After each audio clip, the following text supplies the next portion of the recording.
Characteristics of the three states of matter. So let's begin with solids. All solids occupy space. This activity is similar to activity 1. As I have already explained you that activity 1. So here you can see water is displaced by solid. So what you have to do, you have to take measuring cylinder and fill with water and mark that point L. Now take a stone and immersed in the cylinder. As you immersed a stone in the cylinder, the level of the water increases from 60 to 80 ml. Okay, now mark that 80 ml as M. Now on the removal of the stone from the measuring cylinder, the level of the water in the cylinder falls down to its initial point, that is L. Thus this activity conclude that stone, that is solid, pushes the water out and occupies its space. Hence all solids occupy space. All solids have mass. As you can see here, there is a beam balance and a solid object, that is potato.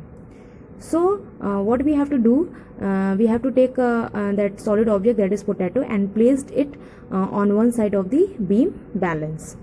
So as you kept that potato on one side of the beam balance, what you will observe that the scale tilted towards it. Thus it conclude that scale tilts due to the mass of the solid. Hence all solids have mass. All solids have definite volume. When a solid, that is wooden block, is placed in a container having water, the level of the water increases or rises up. This shows that solid displaced the water and retain its own volume.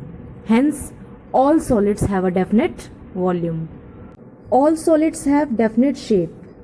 As you can see here, a solid block is placed inside an empty container.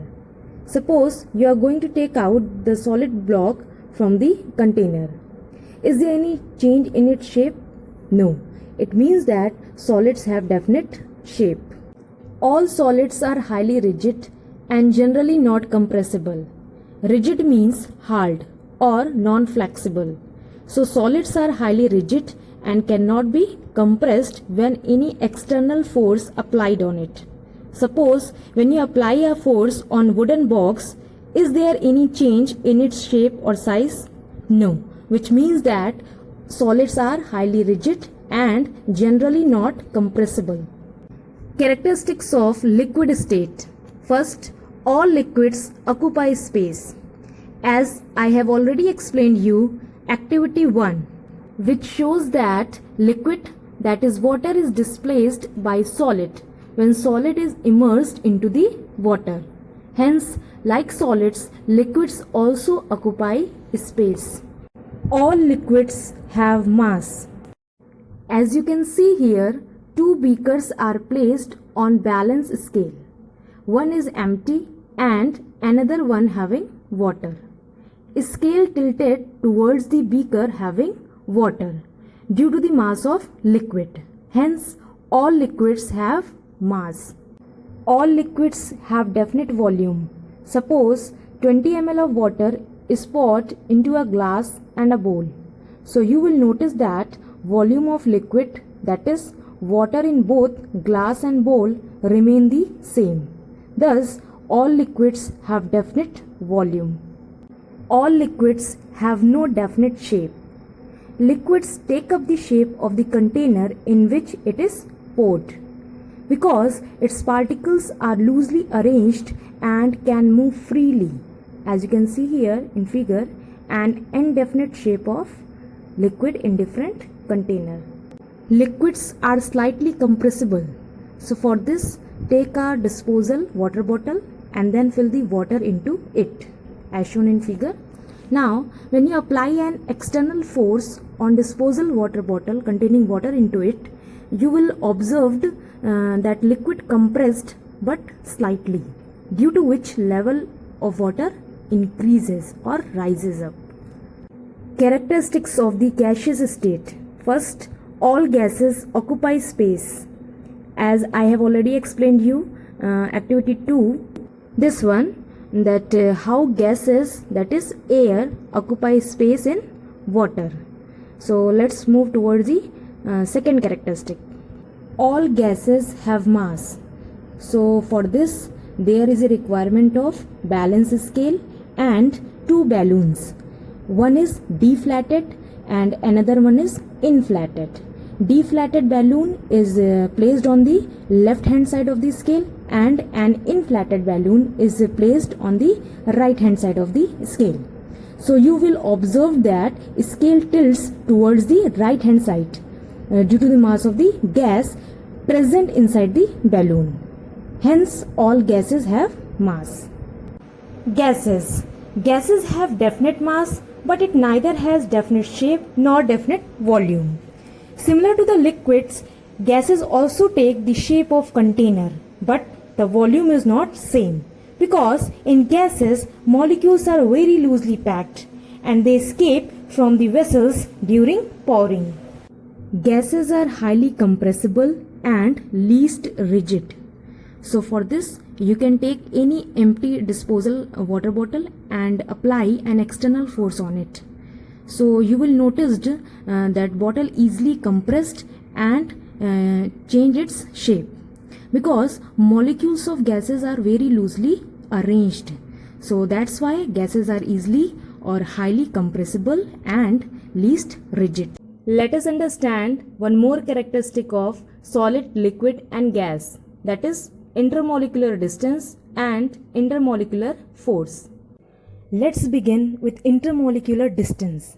The distance between the molecules of a substance is called intermolecular distance, whereas the force which is present between the molecules, due to which molecules stay together or held together, is known as intermolecular force or intermolecular force of attraction.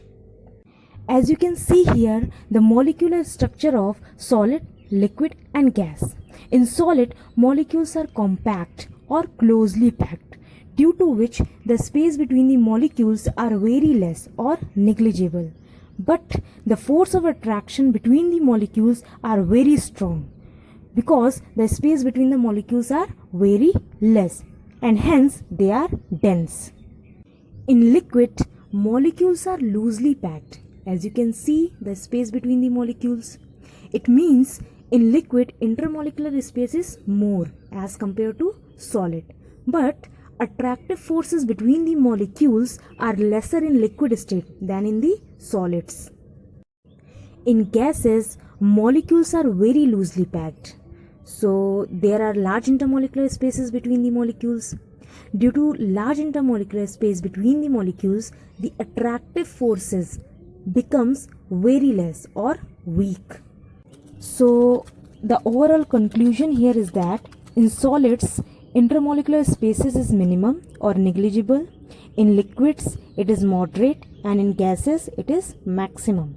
Whereas intermolecular forces of attraction is maximum in solids, less in liquids and least in gases. Change of states of matter.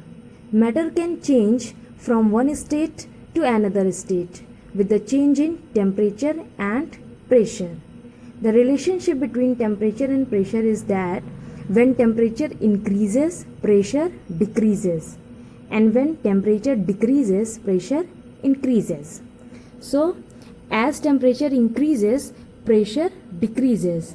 Then substance move towards the gaseous state, that is from solid to liquid and liquid to gas. As you can see here, ice convert into water and then water convert into steam. Okay, now as temperature decreases, pressure increases. So substance move towards the solid state, that is from gas to liquid and liquid to solid. For example, water vapor convert into water and water convert into ice. Melting. It is a process in which solid convert into liquid state on gaining heat energy. For example, ice convert into water. Vaporization. It is the process in which liquid convert into gaseous state on gaining the heat energy. For example, water converted into steam. Condensation. It is the process in which vapor converts into liquid on losing the heat energy, that is on cooling. For example, water vapor converted into water. Freezing. It is the process in which a liquid substance loses its heat energy and gets converted into solid state. For example, water converted into ice.